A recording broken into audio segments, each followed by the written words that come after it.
Terima kasih atas hadiahnya sekarang keluar dari kamarku. Assalamualaikum warahmatullahi wabarakatuh. Selamat datang kembali di channel YouTube Dunia Bedah. Tempat di mana takdir bisa berbalik dalam sekejap mata. Namaku Nia. Jika kalian melihatku hari ini, mungkin kalian hanya melihat seorang wanita beras terlusuh dengan mata bengkak yang sedang menggendong bayi merah di pinggir jalan. Tapi tahukah kalian, tangan yang gemetar menahan lapar ini sebenarnya adalah tangan yang sama yang seharusnya memegang kendali perusahaan raksasa bernilai triliunan rupiah.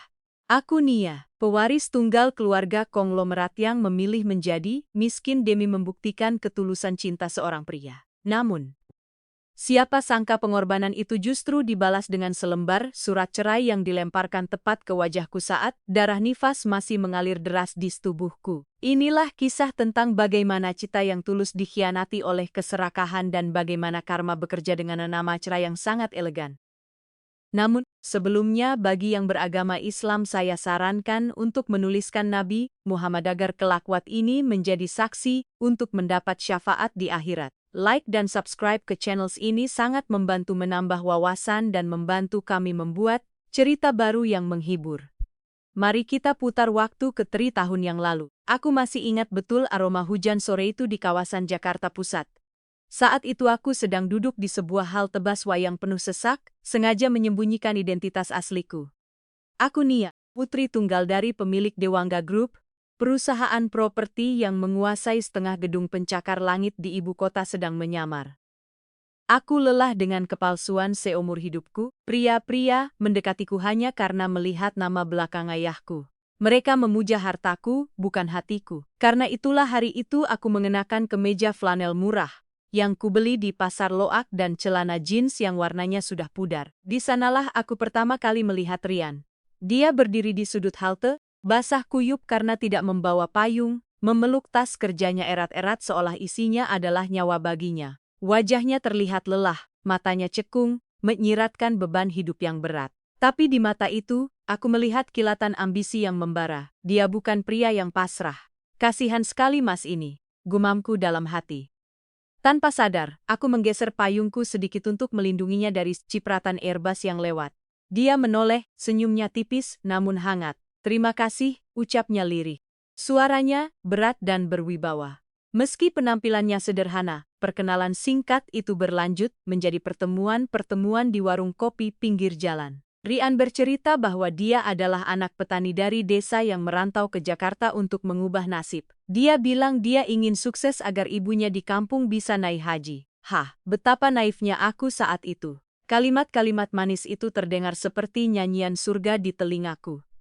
Aku merasa menemukan berlian di dalam lumpur. Pria yang pekerja keras, sayang orang tua, dan tidak silau harta. Tanpa pikir panjang, aku jatuh cinta. Cinta yang membuatku buta dan tuli. Ketika Rian melamarku sebulan kemudian, dia melakukannya tanpa cincin berlian. Hanya sebuah cincin besi putih seharga samita semalta yang dibelinya di pasar malam. Dia berlutut di depan pintu kontrakan sempitnya yang atapnya bocor. Nia, aku tidak punya apa-apa saat ini. Tapi aku bersumpah demi Allah, aku akan bekerja keras untuk membahagiakanmu. Aku akan menjadikan ratu di istana kita. Nanti, maukah kamu menemani prosesku? Tanyanya dengan mata berkaca-kaca. Aku menangis haru. Aku mengangguk mantap. Ya mas, aku mau. Aku tidak butuh istana. Aku hanya butuh kamu. Keluargaku tentu saja menentang keras. Ayahku mengamuk. Dia bilang Rian hanya benalu. Tapi aku membela Rian mati-matian. Aku bahkan rela memutus hubungan dengan keluarga dan meninggalkan semua fasilitas mewahku. Aku keluar dari rumah megah di Pondok Indah hanya dengan membawa satu koper berisi baju-baju sederhana. Aku meninggalkan kartu kredit unlimited, mobil sport, dan pelayan-pelayan yang biasa melayaniku. Aku memilih hidup susah bersama Rian. Kami menikah secara siri, karena ayahku menolak menjadi wali. Kehidupan pernikahan kami dimulai di sebuah petak kontrakan kumuh di daerah padat penduduk Jakarta Barat. Ukurannya hanya 3 meter. Dapur menyatu dengan kamar tidur. Kamar mandinya ada di luar. Harus bergantian dengan penghuni kontrakan lain. Setiap malam aku harus tidur di atas kasur busa, tipis yang sudah kempes. Dikipasi oleh Rian dengan potongan kardus bekas karena kami tidak mampu membeli kipas angin. Panasnya udara Jakarta terasa membakar kulit halsku yang terbiasa dengan AC sentral. Nyamuk-nyamuk nakal menggigiti kakiku sampai bentol-bentol. Tapi saat Rian mengecap keningku dan membisiskan kata sayang, semua penderitaan itu terasa manis. Masakan pertamaku untuknya adalah tumis kangkung dan tempe goreng. Minyaknya sedikit karena harus irit. Rian memakannya dengan lahap seolah itu adalah hidangan bintang L. Enak sekali, Dek. Terima kasih. Ya sudah mau hidup susah sama Mas, katanya sambil menyuapkan nasi terakhir ke mulutku. Bulan-bulan berlalu, ujian mulai datang. Rian kesulitan mendapatkan pekerjaan tetap. Lamaran kerjanya ditolak di mana-mana karena penampilannya yang dianggap kurang meyakinkan. Pakaiannya lusuh, sepatunya sudah mangap di bagian depan. Dia mulai frustasi. Sering kali dia pulang dengan wajah murung, membanting pintu dan duduk melamun di pojokan kamar. Aku tidak tega melihat suami tercintaku hancur perlahan. Suatu hari, Rian mendapat panggilan wawancara di sebuah perusahaan multinasional. Ini peluang emas. Tapi dia menolak pergi. Gak usahlah, Dek. Pasti gagal lagi, lihat bajuku. Kerahnya sudah kuning, sepatuku jebol. Malu sama satpamnya saja aku gak level. Keluhnya putus asa. Hatiku perih mendengarnya. Saat Rian tertidur karena kelelahan menangis, aku diam-diam membuka jahitan rahasia di dalam koper bututku. Di sana terselip satu-satunya benda berharga yang kubawa dari masa laluku. Sebuah kalung emas putih dengan liontin berliang kecil peninggalan almarhumah ibuku. Dengan tangan gemetar aku mengambil kalung itu. Maafkan Nia, Bu. Nia harus jual ini demi suami Nia, bisikku pelan. Keesokan paginya aku menyodorkan sebuah kotak berisi setelan jas, lengkap kemeja putih licin bermerek Dasi Sutra dan sepatu pantofel mengkilap ke hadapan Rian. Rian terbelalak. Nia, dari mana? Kamu dapat uang buat beli ini semua. Ini barang mahal. Jangan bilang kamu ngutang ke rentenir. Tanyanya panik. Aku tersenyum lembut, mengelus pipinya yang kasar. Enggak, Mas. Itu tabungan rahasiaku. Pakailah. Tunjukkan pada dunia siapa Rian sebenarnya. Kamu gagah, kamu pintar, kamu pasti bisa. Rian menangis. Dia memeluk kakiku, bersujud sambil terisah. Ya Allah, Nia, kamu malaikatku. Aku janji jika aku diterima kerja, gaji pertamaku semua buat kamu. Aku akan bahagiakanmu seumur hidupku. Dan benar saja. Dengan penampilan barunya yang meyakinkan, ditambah kemampuan bicaranya yang memang bagus, Rian diterima bekerja. Karirnya melesat cepat, dalam waktu tahun dia sudah diangkat menjadi manajer pemasaran ke Arena, berhasil mendapatkan banyak klien besar. Kehidupan kami mulai berubah. Kami pindah ke kontrakan yang lebih layak, sebuah rumah petak dengan 2 kamar tidur dan AC. Kami mulai bisa makan enak di restoran sesekali. Rian membeli motor sport, lalu tak lama. Kemudian kredit mobil City Car. Aku pikir kebahagiaan kami akan semakin sempurna. Tapi aku salah besar. Saat roda nasib berputar ke atas, sifat asli seseorang perlahan mulai terkelupas. Uang mengubah Rian. Awalnya hanya perubahan kecil. Dia mulai sering lembur, pulang larut malam dengan alasan meeting, lalu dia mulai jarang menyentuh masakan rumah. Ah, aku sudah makan sama klien di restoran Jepang tadi. Kamu makan sendiri saja, katanya dingin saat aku menyambutnya dengan sup ayam yang sudah kupanaskan 3 kali. Lalu dia mulai mengomentari penampilanku. Nia, kamu tuh embok ya, dandan sedikit. Masa istri menir kucil begini? Malu aku kalau ada teman kantor main ke rumah. Kritiknya pedas sambil menatap daster batikku dengan tatapan jijik. Hatiku mencelos. Padahal aku tidak berdandan karena uang belanja yang dia berikan pas-pasan. Dia memang bergaji besar. Tapi dia sangat pelit padaku. Dia lebih suka menghabiskan uangnya untuk modifikasi mobil atau membeli jam tangan baru agar terlihat gaya di depan teman-temannya. Sedangkan aku masih memakai baju lama yang warnanya sudah pudar. Mas, uang belanjanya akan ngepas buat makan dan bayar listrik, jawabku pelan. Alasan kamu saja yang gak pintar atur duit. Bentaknya itu bentakan pertama dan bukan yang terakhir. Puncaknya adalah ketika aku hamil. Berita yang seharusnya membawa sukacita itu justru disambut dengan helaan napas berat oleh Rian. Hamil sekarang, aduh Nia, karirku lagi nanjak, punya anak ribet. Nanti kamu jadi makin gendut, makin jelek, makin gak keurus. Siapa yang mau urus bayi? Kita enggak punya pembantu, omelnya panjang lebar. Aku terdiam 1000 bahasa, air mataku menetes. Di mana Rian yang dulu? Di mana Rian yang bersujud di kakiku dan berjanji akan memeratukanku? Sejak kehamilanku membesar, Rian semakin menjauh. Dia seolah jijik melihat tubuhku yang membengkak, kakiku yang bengkak, wajahku yang penuh jerawat hormon, dan perutku yang membesar. baginya adalah pemandangan yang mengganggu. Dia tidak pernah lagi mengajakku kondangan atau acara kantor. Dia bilang, aku harus istirahat di rumah demi bayi. Padahal aku tahu dia malu membawaku. Aku pernah tidak sengaja membaca pesan di ponselnya saat dia sedang mandi. Pesan dari kontak bernama Pak Bos, isinya Rian. Malam ini bawa pasanganmu ya ke gala dinner. Istri atau ya, kamu tahulah. Dan Rian membalas, siapa? Saya bawa rekanan saja. Istri di rumah lagi sakit payah. Sakit payah, aku sehat, walafiat. Aku hanya hamil tua. Hatimu benar-benar sudah membatu, Rian. Rasa curigaku semakin menebal ketika suatu malam dia pulang dengan aroma parfum wanita yang sangat menyengat. Parfum mahal yang wanginya manis dan menusuk hidung. Jelas bukan parfumku yang hanya pewangi pakaian saset. Saset di kemeja putihnya.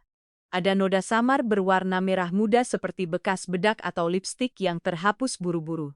Mas, ini bau apa? Tanyaku gemetar. Bau mobil klien. Tadi aku antar klien wanita pulang karena kasihan hujan. Jangan cemburuan deh, bikin pusing saja. Hardiknya kasar lalu membanting pintu kamar dan menguncinya dari dalam, membiarkan aku tidur sendirian di sofa ruang tamu dengan perut besar yang terasa nyeri. Malam itu aku menangis dalam diam sambil mengelus perutku. Sabar ya nak, ayahmu sedang lelah. Semoga nanti kalau kamu lahir hatinya akan lembut kembali. Betapa bodohnya harapanku itu. Songgolo bulan berlalu dengan penuh air mata. Hari perkiraan lahir sudah tiba. Malam itu hujan badai melanda Jakarta. Petir menyambar-nyambar seolah langit ikut marah melihat nasibku. Perutku mulas hebat. Kontraksi datang bertubi-tubi. Rasanya pinggangku seperti mau patah. Ketubanku pecah membasahi kasur. Mas Rian tolong, sakit. Rintihku sambil menggedor pintu kamar tempat Rian tidur. Dia sekarang tidur terpisah dariku. Hening, tidak ada jawaban. Aku menyeret tubuhku yang berat, membuka pintu kamar itu. Kosong, Rian tidak ada di sana. Aku menelepon ponselnya, tidak aktif. Aku menelepon kantornya. Satpam bilang tidak ada lembur malam ini. Kemana? Dia? Istrinya sedang bertaruh nyawa dan dia menghilang di telan bumi. Dengan sisa tenaga terakhir, aku memesan taksi online. Supir taksi yang membawaku terlihat panik melihat kondisiku yang pucat pasi dan terus merintih kesakitan. Sabar ya, Bu, kita ke rumah sakit terdekat. Suami Camana. Bu? Tanya supir itu. Iba. Aku tidak bisa menjawab, hanya air mata yang mengalir deras membasahi pipiku, bercampur dengan keringat dingin. Sampai di IGD sebuah rumah sakit mewah di Jakarta Selatan. Kebetulan taksi itu membawaku ke sana karena itu yang paling dekat. Aku langsung ditangani perawat, mereka bertanya soal administrasi, soal jaminan, soal keluarga. Aku hanya bisa menyerahkan KTP-ku yang masih berstatus warga biasa. Selamatkan anak saya, Sus, tolong. Bisikku sebelum kesadaranku mulai kabur. Proses persalinan itu berjalan dramatis. Tanpa suami yang mendampingi, tanpa genggaman tangan yang menguatkan, aku berjuang sendirian antara hidup dan mati. Setiap kali rasa sakit itu datang, aku berteriak memanggil nama Rian, berharap dia tiba-tiba muncul di pintu. Tapi nihil, hanya dinginnya ruang bersalin dan suara instruksi dokter yang menemaniku. Alhamdulillah, tepat pukul trik pagi, suara tangisan bayi memecah keheningan. Bayi laki-laki yang tampan dengan hidung mancung persis seperti ayahnya. Selamat, Bu, anaknya laki-laki, sehat dan sempurna, kata dokter sambil meletakkan bayi merah itu di dadaku. Aku menangis lagi. Kali ini tangis bahagia bercampur pilu. Nak, maafkan ibu ya. Ayahmu tidak ada di sini menyambutmu. Aku dipindahkan ke ruang rawat inap Klestra. Ruangan bangsal yang berisi N orang. Panas dan berisik. Aku tidak punya uang untuk meminta kamar VIP, dan aku tidak mau menggunakan kartu asuransi keluargaku karena takut ketahuan ayahku. Aku masih berharap Rian datang dan menyelesaikan administrasinya. Pagi harinya pintu bangsal terbuka. Sosok yang kutunggu-tunggu akhirnya muncul. Rian. Dia datang dengan pakaian rapi, wangi, dan rambut kelimis. Tapi wajahnya tidak menyeratkan kekhawatiran sedikit tepe. Dia berjalan santai menuju ranjangku, seolah sedang mengunjungi kenalan jauh. Mas, panggilku lemah, lihat anak kita. Mas, dia mirip Kam. Belum selesai aku bicara. Rian melempar sebuah map berwarna coklat ke atas selimutku. Bunyi plak map itu beradu dengan kakiku membuatku terkejut. Apa ini, Mas? Tanyaku bingung. Tanda tangani. Itu surat cerai. Jawabnya datar tanpa ekspresi. Jantungku berhenti berdetak sesaat. Darahku seolah membeku. Apa cerai? Di saat aku baru saja melahirkan anaknya beberapa jam yang lalu. Kamu bercandakan, Mas? Tanyaku dengan suara bergetar hebat. Aku serius, Nia. Aku sudah muak hidup sama kamu. Kamu itu beban. Kamu miskin kampungan dan sekarang tambah beban dengan anak ini. Aku nggak bisa maju kalau terus sama kamu, ucapnya dengan nada kejam yang belum pernah kudengar sebelumnya. Matanya menatapku dengan tatapan merendahkan, seolah aku adalah sampah yang harus dibuang. Tapi Mas, aku sudah berkorban semuanya buat kamu. Kalung ibuku, aku jual buat kamu. Halah, cuma kalung segitu saja diungkit-ungkit. Aku sudah gantikan uangnya nih. Dia melempar segepok uang pecahan ersingan ke wajahku. Uang itu berhamburan di atas kasur menimpa bayi kami yang sedang tidur. Bayi itu kaget dan mulai menangis kencang. Ambil uang itu buat pesangon. Mulai detik ini kita putus. Talak 3. Aku mau nikah sama wanita yang selevel sama aku. Wanita kaya, cantik dan bisa menunjang karirku. Bukan kayak kamu. Gembel, hancur sehancur-hancurnya. Rasanya lebih sakit daripada saat melahirkan tadi. Aku menatap pria di hadapanku ini. Pria yang dulu kehujanan di halte yang berjanji demi Allah akan setia, kini berubah menjadi monster. Tiba-tiba rasa sakit di hatiku berubah menjadi sesuatu yang lain. Amarah dendam. Harga diriku yang selama ini kutekan. Demi menjadi istri yang penurut, kini bangkit bergejolak. Dia menghinaku miskin. Dia menghinaku gembel. Dia tidak tahu siapa aku sebenarnya. Baik Mas, kalau itu maumu, ucapku dingin sambil menghapus air mata. Tanganku meraba pulpen di meja nakas. Jangan menyesal, Rian. Karena setelah tanda tangan ini kubuhkan, kamu tidak akan pernah bisa kembali lagi. Ancamku dengan tatapan tajam menusuk matanya. Rian tertawa meremehkan. Menyesal. Kehilangan wanita miskin kayak kamu jangan mimpi. Cepat tanda tangan. Aku mengambil map itu. Dengan tangan gemetar menahan amarah, aku membubuhkan tanda tanganku di atas materai. Detik itu juga ikatan kami putus. Bagus, kata Rian sambil menyambar map itu kembali. Selamat tinggal Nia, semoga kamu bisa makan hari ini. Dia berbalik badan hendak melangkah pergi meninggalkan aku dan anaknya begitu saja. Namun langkahnya terhenti. Pintu bangsal kelas tra itu tiba-tiba terbuka lebar dengan kasar. Dua orang pria berbadan tegap dengan setelan jas hitam lengkap dan earphone di telinga masuk. Dengan sigap membuat suasana ruangan menjadi tegang. Di belakang mereka masuk seorang pria parubaya dengan tongkat komando bergagang emas dan aura kekuasaan yang sangat kuat. Di sebelahnya berdiri direktur utama rumah sakit ini yang sedang membungkuk hormat. Rian ternganga. Dia mengenali pria parubaya itu. Siapa yang tidak kenal? Wajahnya sering muncul di majalah bisnis sebagai salah satu orang terkaya di Asia. Bapak, Dewangga, gumam Rian kaget tike. Kenapa Bapak ada di sini di bangsal? Kelas tra ini ayahku tidak menggubris. Rian matanya langsung tertuju padaku. Mata tua itu berkaca-kaca melihat kondisiku yang menyedihkan. Nia, panggil ayahku dengan suara bergetar. Rian menoleh ke arahku, lalu ke ayahku, lalu kembali ke arahku dengan wajah pucat pasi. Bingung Nia, Bapak kenal dengan mantan istri saya yang miskin ini? Tanya Rian bodoh. Ayahku berjalan mendekatiku, mengabaikan Rian. Dia memelukku erat, tangisnya pecah. Maafkan Papa nak, Papa terlambat menjemputmu. Papa sudah tahu semuanya. Cukup main-mainnya menjadi orang miskin, cukup penderitaanmu sekarang. Ayo, pulang ke istana kita. Pewaris tunggal Dewangga Group tidak pantas berada di tempat seperti ini. Suasana di bangsal kelas tri itu mendadak hening. Seolah udara baru saja disedot keluar secara paksa. Hanya suara dengung mesin pendingin ruangan tua dan tangis lirih bayiku yang memecah kesunyian yang mencekam. Bau obat-obatan murah yang menyengat seakan memudar. Tergantikan oleh aroma wibawa dan kekuasaan yang dibawa oleh ayahku dan rombongannya.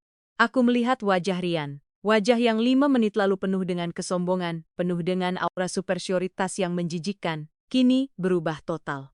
Warna darah seolah lari dari wajahnya, menyisakan kulit pucat pasi seperti mayat, mulutnya ternganga, matanya bergerak liar antara aku, ayahku, dan tumpukan uang receh. Menurut standar ayahku yang tadi dia lempar ke wajahku. Pewaris tunggal, Rian tergagap, suaranya terdengar seperti tikus yang terjepit pintu. Lututnya tampak goyah. Dia menatapku seolah aku adalah hantu yang baru saja bangkit dari kubur. Nia, kamu anak Pak Dewangga, pemilik gedung tempat kantorku menyewa lantai. Aku tidak menjawab. Aku sibuk menenangkan bayiku yang terkejut karena bentakan Rian tadi. Dengan perlahan aku mengusap punggung kecilnya. Nak, tenang ya. Kekek sudah datang, kita tidak akan kepanasan lagi. Ayahku Dewangga. Pria yang dikenal sebagai naga properti Jakarta menatap Rian dengan tatapan yang bisa membekukan lahar panas. Beliau tidak perlu berteriak, cukup dengan lirikan mata tajam di balik kacamata mahalnya. Aura mengintimidasi itu sudah membuat seisi ruangan gemetar. Bahkan pasien lain di bangsal itu menarik selimut mereka sampai ke hidung. Takut ikut terkena masalah. Direktur, suara ayahku rendah namun berat bergema di ruangan sempit itu. Siap, Pak Dewangga. Direktur rumah sakit seorang dokter senior bergelar, profesor yang biasanya sangat dihormati. Kini membungkuk dalam-dalam layaknya pelayan. Keringat dingin sebesar biji jagung terlihat mengalir di pelipisnya. Sejak kapan prosedur rumah sakit ini membiarkan cucu saya, pewaris masa depan Dewangga Group lahir di bangsal yang bahkan kucing saya pun tidak akan betah tidur di sini? Dan sejak kapan keamanan rumah sakit ini membiarkan orang asing berteriak-teriak, mengganggu pasien VIP saya? Orang asing kata itu menampar Rian telak. Dia bukan lagi suami, dia orang asing. Maafkan kelalaian kami. Pak, kami benar-benar tidak tahu kalau Ibu Nia adalah putri Bapak. Kami akan segera memindahkan Ibu Nia ke Presidential Suite di lantai teratas sekarang juga. Semua fasilitas terbaik akan kami kerahkan, jawab direktur itu dengan suara gemetar. Lakukan dan bersihkan sampah di depan saya ini, perintah ayahku sambil mengibaskan tangannya ke arah Rian, seolah mengusir lalat. Dua bodyguard berbadan raksasa langsung bergerak maju. Bayangan mereka menutupi tubuh Rian yang kini terlihat begitu kecil dan menyedihkan. Tunggu! Teriak Rian panik. Dia mengangkat tangannya, mencoba menahan dada bidang salah satu bodyguards. Tunggu sebentar, ini salah paham, Pak Dewangga. Mertuaku ini, saya Suan, suami menantu. Bapak mendengar kata menantu, ayahku tertawa, tawa yang kering dan sarkas. Menantu, bukankah kamu baru saja melempar surat cerai ke wajah putriku? Bukankah kamu baru saja bilang ingin mencari wanita yang selevel denganmu? Nah, sekarang keinginanmu terkabul. Putriku jelas tidak selevel denganmu. Dia ada di langit ketujuh, dan kamu ada di kerak bumi. Rian pucat. Dia menyadari blunder fatal yang baru saja dia lakukan. Matanya tertuju pada map coklat berisi surat cerai yang sudah kutandatangani. Map itu tergeletak di meja nakas di samping gelas air mineral. Dengan gerakan refleks, karena panik, Rian menerjang maju.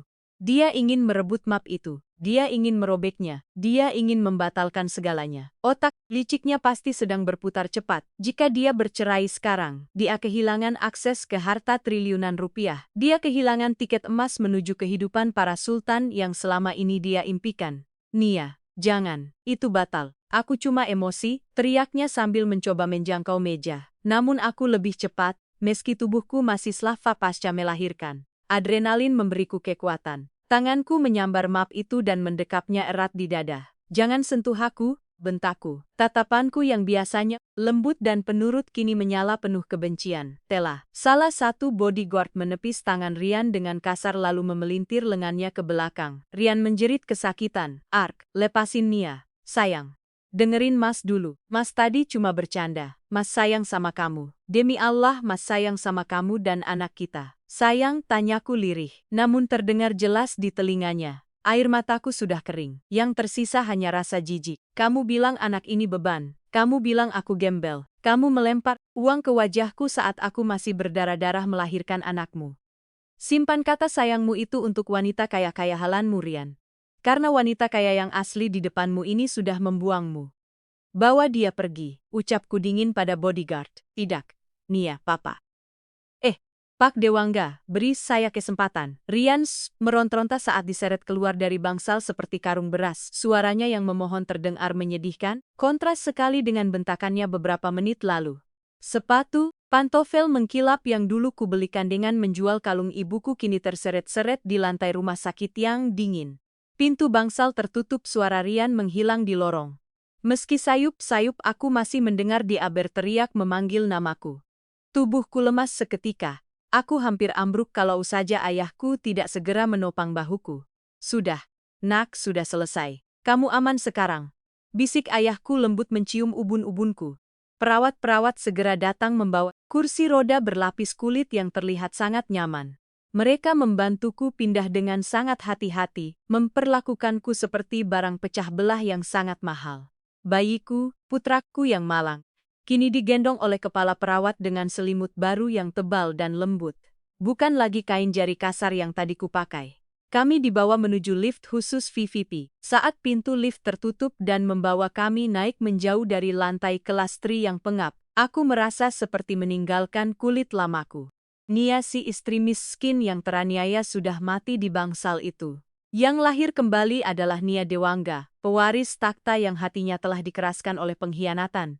Sementara itu, di lobi rumah sakit, Rian dilempar begitu saja oleh bodyguard ayahku ke trotoar depan lobi utama. Dia jatuh tersungkur. Jas mahalnya kotor terkena debu jalanan. Beberapa pengunjung rumah sakit dan tukang parkir menatapnya dengan heran. Seorang pria berdasi dilempar keluar seperti pengemis. Pemandangan yang langka. Rian bangkit dengan napas terengah-engah, wajahnya merah padam karena malu dan marah. Dia mengusap sikunya yang lecet. Sialan, sialan, umpatnya sambil menendang tiang lampu. Kenapa dia enggak bilang? Kenapa dia bohong selama ini? Kalau aku tahu dia anak Dewangga, mana mungkin aku selingkuh? Mana mungkin aku minta cerai? Dasar wanita licik, dia menjebakku. Logika Rian sudah terbalik. Baginya aku yang salah karena menyembunyikan kekayaan, bukan dia yang salah karena tidak setia. Itulah sifat dasar manusia, serakah selalu mencari kambing hitam atas kegagalan mereka sendiri. Ponsel di saku jasnya bergetar panjang, Rian merogohnya dengan kasar. Nama Bella My Love muncul di layar. Itu adalah selingkuhannya. Wanita yang dia banggakan karena penampilannya yang glamor yang katanya selevel dengannya. Bella bekerja sebagai sekretaris direksi di perusahaan saingan. Halo, apa? Bentak Rian saat mengangkat telepon. Sayang, kok Galaxy? Suara manja Bella terdengar di ujung sana. Aku udah di parkiran basement nih. Katanya kamu mau kasih lihat surat cerainya. Terus kita jadikan check out apartemen baru di Kuningan. Kamu janji lo mau di Fari ini pakai uang pesangon istri gembelmu itu. Mendengar suara Bella bukannya senang. Rian malah merasa mual. Bayangan wajah Bella yang menor dengan tas bermerek KW tiba-tiba terlihat sangat murah dibandingkan dengan wajahku yang tadi diapit oleh Dewangga sang konglomerat. Rian baru sadar. Dia baru saja membuang berlian murni demi memungut pecahan kaca. Bella, diam kamu, jangan ganggu aku dulu. Aku lagi pusing. Rian mematikan telepon sepihak. Dia menatap gedung rumah sakit yang menjulang tinggi itu. Di lantai paling atas ada penthouse suite, di sanalah aku berada sekarang. Rian tahu di dalam sana ada harta karun yang bisa mengubah hidupnya menjadi raja. Dia tidak mau menyerah. Dia yakin aku masih mencintainya. 3 tahun pengabdianku tidak mungkin hilang dalam sekejap, pikirnya. Aku pasti hanya sedang emosi. Rian merapikan jasnya, menyisir rambutnya dengan jari, dan mencoba memasang wajah memelas paling meyakinkan. Dia berjalan kembali masuk ke lobi menuju resepsionis. Mbak, saya mau jenguk istri saya, Nia Dewangga di kamar VVP, katanya pada resepsionis dengan nada sok penting. Resepsionis itu mengecek komputer sebentar lalu menatap Rian dengan tatapan aneh. Maaf Pak. Atas instruksi keluarga pasien, Bapak Rian dilarang keras mendekati area lantai VVIP. Keamanan sudah memblokir akses. Bapak dan ada pesan untuk Bapak. Pesan. Pesan apa? Nia pasti kasih pesan kalau dia nunggu saya kan? Tanya Rian penuh harap. Bukan dari Ibu Nia, tapi dari Bapak Dewangga. Jawab resepsionis itu sambil menyerahkan sebuah amplop putih tertutup. Rian menyambar amplop itu dan membukanya dengan tangan gemetar. Di dalamnya bukan surat cinta, melainkan sebuah memo singkat dengan kop surat Dewangga Group. Isinya hanya 1 kalimat, tapi efeknya seperti petir di siang bolong. Surat pemberitahuan, pemutusan hubungan kerja kepada saudara Rian. Efektif per detik ini. Anda dipecat secara tidak hormat dari PT Abadi Jaya, anak perusahaan Dewangga Group. Seluruh fasilitas kantor berupa mobil dan laptop harap dikembalikan dalam waktu 24 jam. Tim audit akan segera memeriksa seluruh transaksi yang Anda lakukan selama menjabat manajer. Jika ditemukan selisih Rp rupiah saja, kami akan memprosesnya ke jalur hukum. Rian terhuyung ke belakang, kakinya lemas. Kertas itu jatuh dari tangannya. PT Abadi Jaya, tempat dia bekerja, ternyata milik ayah Nia. Dunia Rian runtuh. Bukan hanya kehilangan istri kaya, dia juga kehilangan pekerjaannya. Mobil yang dia banggakan adalah inventaris kantor, laptop, bahkan mungkin ponsel yang dia pegang, semua fasilitas kantor. Tidak mungkin, gumam Rian. Matanya nanar menatap sekeliling lobi yang ramai.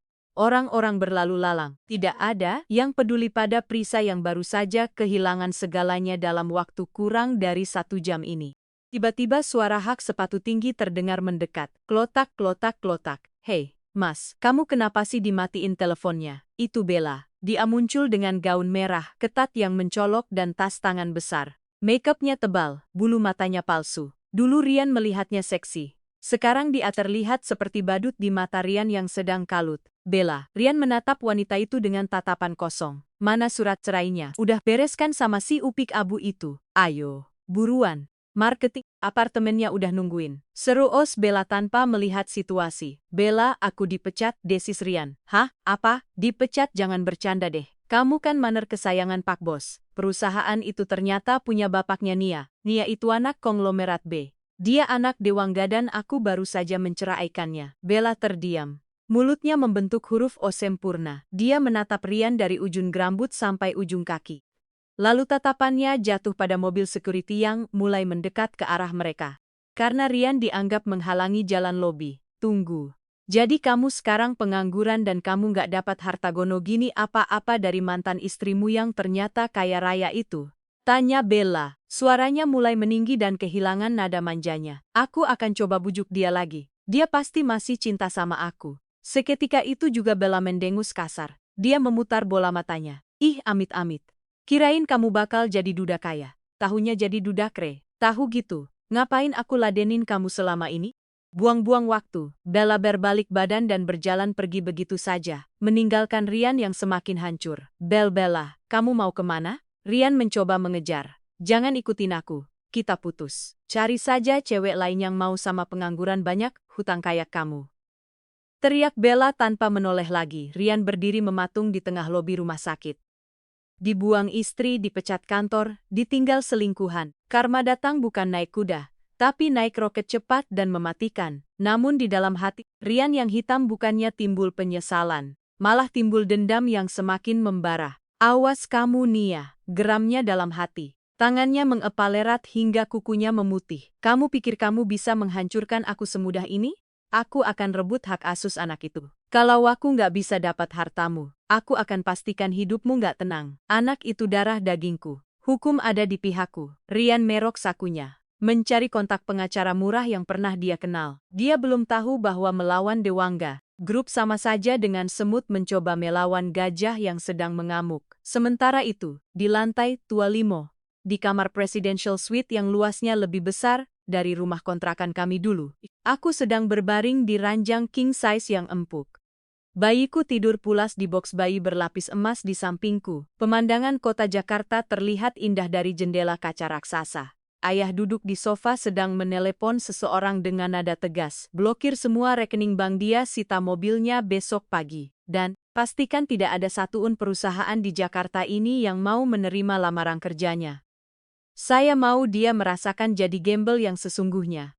Aku mendengar perintah ayah itu dengan hati yang beku. Dulu mungkin aku akan memohon pada ayah untuk tidak sekejam itu. Tapi mengingat wajah Rian saat dia mengusirku yang sedang kesakitan, rasa iba itu lenyap tak berbekas. Tok tok tok.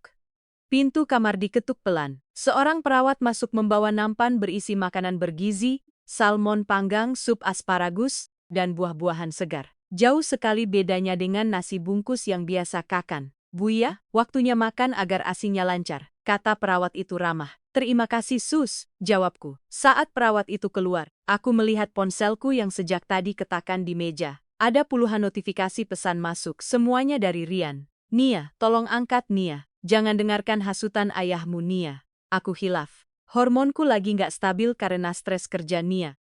Anak kita butuh ayahnya. Nia, aku cinta kamu. Jangan pisahkan aku dari anakku. Aku membaca pesan-pesan itu tanpa ekspresi. Lucu sekali. Saat aku mengemis perhatiannya, dia bisu. Sekarang saat aku memegang kendali, dia mendadak jadi pujangga. Aku tidak membalasnya. Justru aku menekan tombol blokir. Tapi drama ini belum selesai. Aku tahu Rian. Dia licik. Dia tidak akan menyerah begitu saja. Apalagi sekarang dia tahu seberapa besar harta yang lepas dari genggamannya. Dia pasti akan menggunakan senjata terakhirnya. Anakku, dan benar saja Zan. Keesokan harinya sebuah berita menggemparkan muncul di televisi. Aku sedang menyusui bayiku saat melihat siaran langsung di TV yang ada di kamar. Seorang pria tampak menangis histeris di depan gerbang rumah sakit, dikelilingi oleh wartawan infotainment. Pria itu adalah Rian. Dengan wajah yang dibuat-buat sedih dan pakaian yang sengaja dibuat berantakan, dia berteriak di depan kamera. Tolong saya, istri saya diculik oleh keluarganya yang kaya raya. Saya orang miskin yang dizalimi. Baik, saya ditahan. Mereka memisahkan seorang ayah dari anaknya hanya karena saya miskin. Pak Dewangga sombong. Kembalikan anak saya. Darahku mendidih melihat aktingnya. Dia memutarbalikkan fakta. Dia memainkan peran sebagai korban playing victim di depan seluruh rakyat Indonesia. Dan netizen yang tidak tahu apa-apa mulai berkomentar membela Rian, kasihan banget bapaknya. Mentang-mentang kaya bisa seenaknya misahin anak dari bapak. Bokot Dewangga Group. Ayahku yang sedang minum kopi pagi di sofa. Melihat berita itu dengan tenang, dia meletakkan cangkirnya perlahan. Matanya menyipit, bibirnya menyunggingkan senyum, tipis yang mengerikan. Dia mau main media? Tanya ayahku pelan. Baiklah, kita beri dia panggung. Tapi pastikan panggung itu adalah tempat eksekusinya. Ayah mengambil ponselnya menghubungi kepala divisi humas perusahaan siapkan konferensi pers jam Pontro Zero siang ini. Bawa bukti rekaman CCTV rumah sakit saat dia melempar surat cerai. Bawa bukti transfer dia ke wanita simpanannya. Kita telanjangi dia di depan publik. Aku menatap layar TV menatap wajah munafik Rian. Perang baru saja dimulai. Rian, dan kali ini aku tidak akan diam saja. Kamu membangunkan harimau yang sedang tidur. Netizen adalah hakim paling kejam di dunia maya. Dalam hitungan jam setelah Rian menangis buaya di depan kamera wartawan, akun media sosialku yang baru saja diketahui publik langsung diserbu ribuan komentar pedas. Mereka tidak tahu kebenarannya, tapi mereka merasa paling tahu segalanya. Dasar istri durhaka. Suami sudah berjuang malah ditinggal karena harta. Kacang lupa kulitnya, ingat neraka kembalikan anaknya. Jangan pisahkan darah daging orang. Aku membaca komentar-komentar itu dengan tangan gemetar. Hatiku sakit. Bukan karena aku peduli pendapat mereka, tapi karena Rian berhasil memutar balikan fakta sedemikian rupa. Dia menjadikan dirinya martir, pahlawan kesiangan yang dizalimi oleh mertua kaya raya. Di seberang ruangan presidential suite, ayahku sedang berbicara dengan tim pengacara terbaik di negeri ini. Wajah ayah tenang pun sesetenang permukaan danau sebelum badai besar datang. Beliau menunjuk layar tablet yang menampilkan grafik sentimen publik. Sensta persenta publik membela mantan suamimu, Nia. Ini bagus, kata ayah sambil tersenyum miring. Bagus. Aku terbelalak. Apanya yang bagus, Pak? Nama baik kita hancur. Semakin tinggi mereka mengangkat Rian, semakin sakit jatuhnya nanti saat kita hempaskan. Biarkan dia terbang dulu ke awan. Biarkan dia merasa menang. Siang itu Rian benar-benar merasa di atas angin. Dari informasi orang suruhan ayah, Rian sedang duduk santai di sebuah warung kopi di daerah Tanah Abang, mentraktir teman-temannya dengan sisa uang pesangon yang kuberikan. Dia tertawa lebar saat melihat wajahnya muncul di setiap stasiun televisi. Lihat kan keluarga Dewangga nggak ada apa-apanya kalau dilawan pakai kekuatan viral. Sesumbar Rian sambil menepuk dadanya. Sebentar lagi mereka pasti minta damai. Aku bakal minta ganti rugi, miliar dan hak asuh anak. Kalau mereka nggak mau, aku bakal demo di depan kantor mereka. Teman-temannya bersorak memuji keberanian Rian. Mereka tidak sadar, mereka sedang bersulang di tepi jurang. Pukul 2 siang tepat, Ballroom Hotel Indonesia, Kempinski, kawasan Bundaran HI sudah dipenuhi ratusan wartawan. Lampu kilat kamera berkedip-kedip seperti kilat yang tak henti-henti. Ayah menyewa ruangan termewah untuk konferensi pers ini. Tidak ada kesan sembunyi-sembunyi. Kami ingin menunjukkan bahwa kami tidak takut. Aku melangkah masuk ke ruangan itu, dengan didampingi ayah dan 5 orang bodyguard. Penampilanku hari ini sangat berbeda. Ada lagi dus terlusuk. Aku mengenakan dress sutra berwarna biru laut yang elegan. Rambutku ditata rapi dan wajahku dipoles make up tipis yang menyamarkan pucat sisa melahirkan. Di leherku melingkar kalung berlian yang harganya bisa membeli harga diri Rian Aileen kali lipat. Para wartawan terdiam sejenak melihat perubahanku. Mereka mungkin kaget melihat wanita yang disebut istri durhaka ternyata terlihat begitu anggun dan berkelas.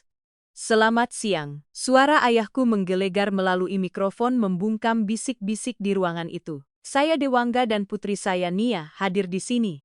Bukan untuk membela diri. Singa tidak perlu menoleh saat anjing menggonggong. Tapi kami hadir di sini untuk memberikan edukasi bahwa fitnah adalah kejahatan yang serius. Wartawan mulai kasakusuk. Salah satu dari mereka mengacungkan tangan. Pak Dewangga. Rian mengaku dihalangi bertemu anaknya. Apa benar Bapak menculik cucu Bapak sendiri?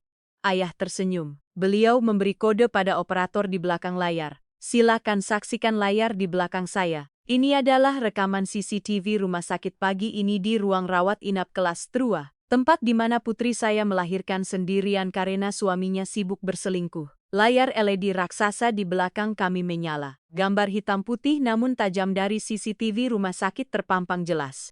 Di sana terlihat aku yang terbaring lemah di ranjang besi. Lalu pintu terbuka. Masuklah Rian. Semua mata tertuju ke layar. Suasana hening mencekam. Di video itu terlihat jelas bahasa tubuh Rian yang kasar. Dia tidak memelukku. Dia tidak mencium anaknya. Dia justru melempar sebuah mapoklat ke tubuhku. Gerakannya begitu arogan. Lalu bagian audio diperkeras. Suara Rian terdengar jernih ke seluruh penjuru ballroom. Tanda tangani itu surat cerai. Aku sudah muak hidup sama kamu. Kamu itu beban. Terdengar suara kaget dari para wartawan. Hah? Gila. Bisik-bisik mulai terdengar. Video berlanjut. Rian terlihat mengambil gepokan uang dari tasnya dan melemparkannya ke wajahku.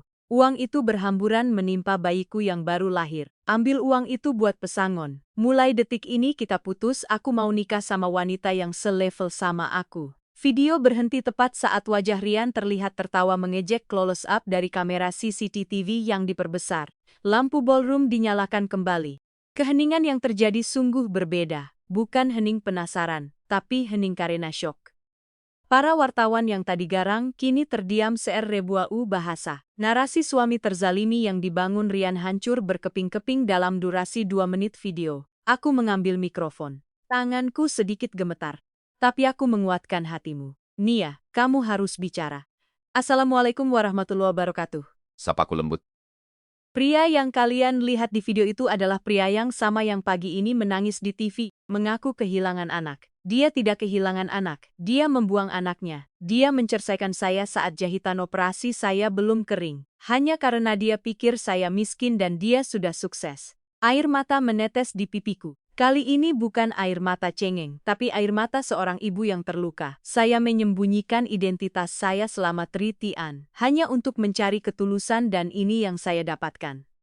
Sekarang saat dia tahu saya adalah anak Dewangga, dia berbalik arah mengincar harta dan anak saya. Saya tanya kepada kalian semua, pantaskah pria seperti itu disebut ayah? Tidak, teriak salah seorang wartawan wanita yang terbawa emosi. Kurang ajar banget tuh cowok. Sahut yang lain. Suasana berbalik 1 derajat. Flash kamera kini menyorotku dengan simpati. Pertanyaan-pertanyaan wartawan berubah menjadi dukungan. Sementara itu, di warung kopi, Rian, yang sedang menonton siaran langsung konferensi pers itu melalui televisi tabung yang tergantung di dinding, warung membeku. Gelas kopi di tangannya jatuh ke lantai. Perang. Kopi panas menyiram kakinya tapi dia tidak merasakan sakit. Rasa takut yang menjalar di tulang punggungnya jauh lebih menyakitkan. Wajah-wajah pengunjung warung yang tadi memujinya kini menatapnya dengan tatapan jijik. Pemilik warung mematikan TV dengan kasar. Mas, bayar kopinya sekarang. Terus pergi dari sini. Saya jijik lihat muka Mas. Tega benar ngelempar duit ke muka istri yang baru lahiran. Sindir pemilik warung pedas. Rian gemetar.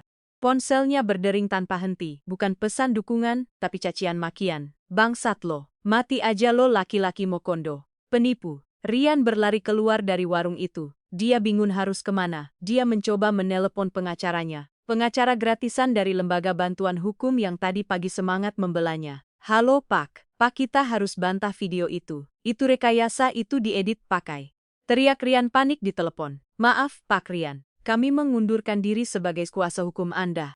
Kami tidak membela pembohong. Bukti CCTV itu valid. Selamat berjuang sendiri. Jawab pengacara itu lalu menutup telepon. Rian membanting ponselnya ke aspal. Ark dia hancur. Tamat riwayatnya. Tapi Rian dengan segala kegilaannya belum mau menyerah. Dia merasa masih punya 1 kartu as. Dia tahu di mana rumah ayahku. Dia tahu aku pasti pulang ke sana. Aku harus ke sana. Aku harus ngemis-ngemis kalau perlu. Nia itu hatinya lembek. Kalau aku nangis darah di depan dia, dia pasti luluh.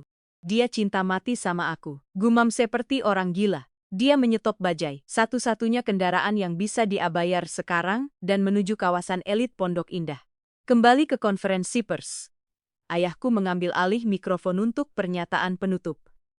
Mulai hari ini, tim hukum Dewangga Group secara resmi melaporkan saudara Rian atas tuduhan pencemaran nama baik, perbuatan tidak menyenangkan, penelantaran anak, dan kekerasan psikologis terhadap putri saya.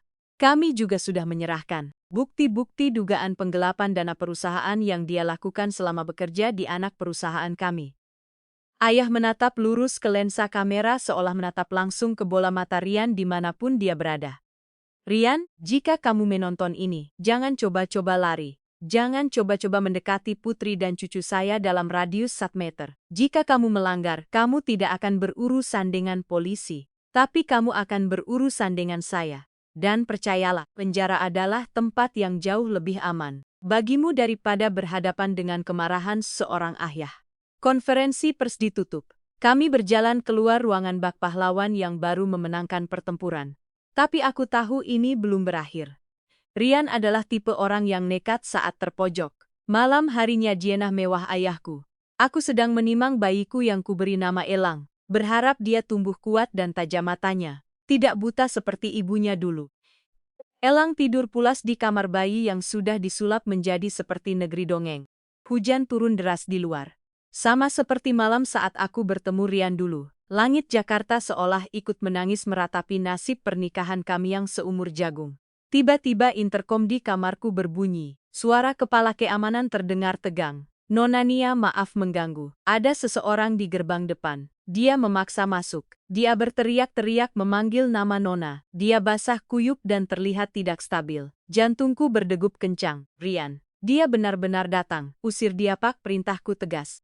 "Tidak bisa, Nona. Dia membawa bensin. Dia mengancam akan membakar dirinya sendiri kalau Nona tidak mau keluar menemuinya." "Apa?"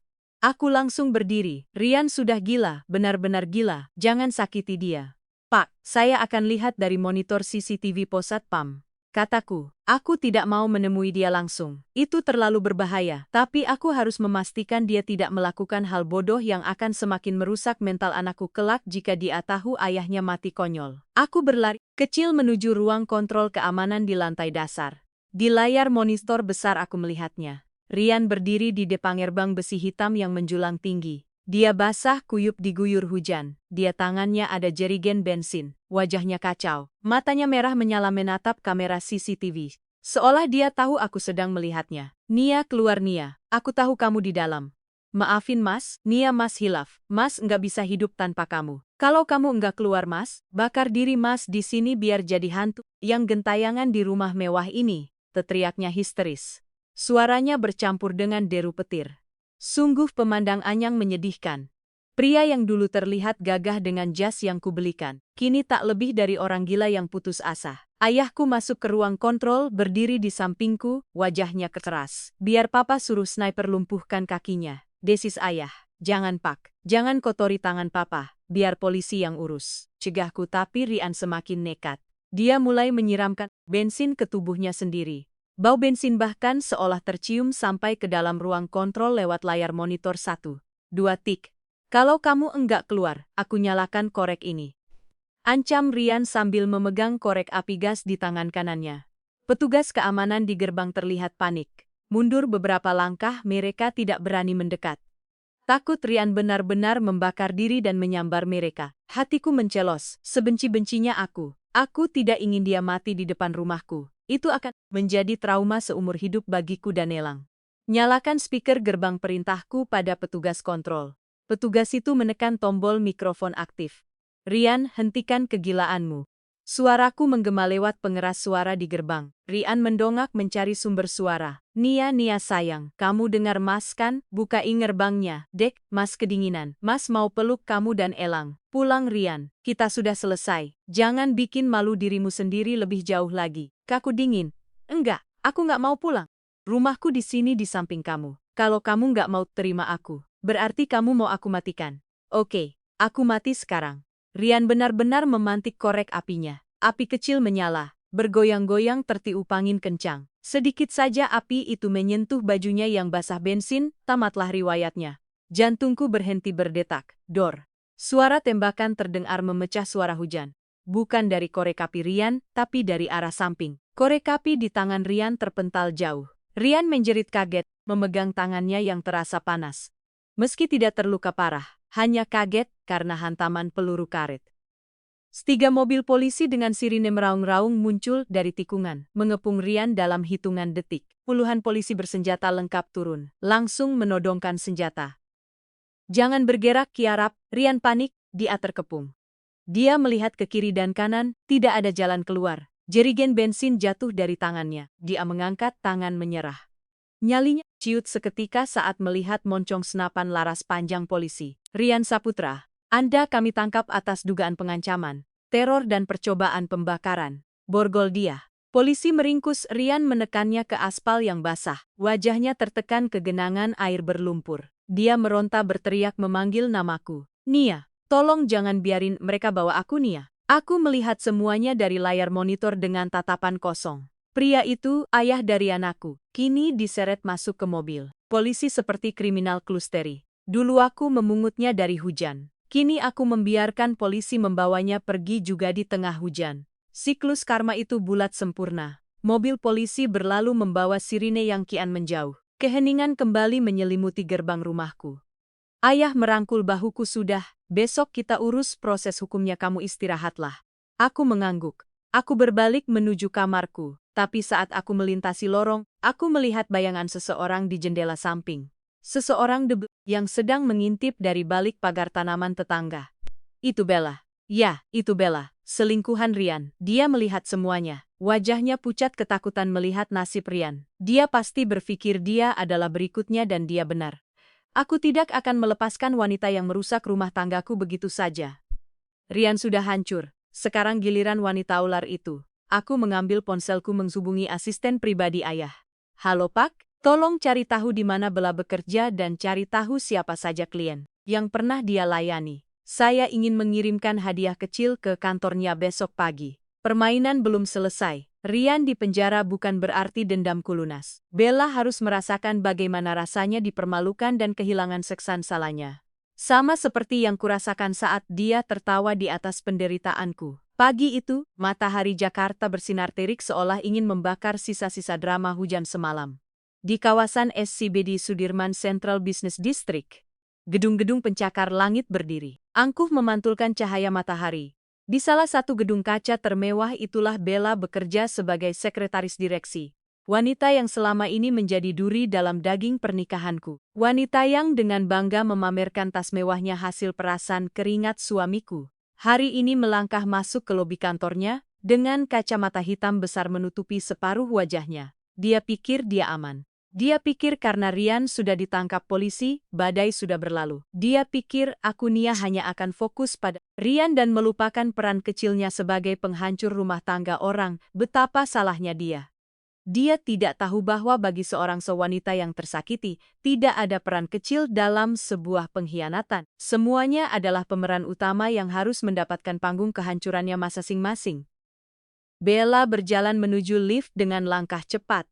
Bunyi hak sepatu tingginya tik-tak menggema di lantai marmer lobi. Biasanya dia berjalan dengan dagu diangkat tinggi menebar senyum palsu kepada satpam dan resepsionis. Tapi hari ini dia menunduk. Dia bisa merasakan tatapan orang-orang. Bukan tatapan kagum seperti biasa, melainkan tatapan berbisik. Beberapa karyawan yang sedang mengantri lift terlihat menyenggolengan teman sebelahnya lalu melirik ke arah sambil menutup mulut menahan tawa.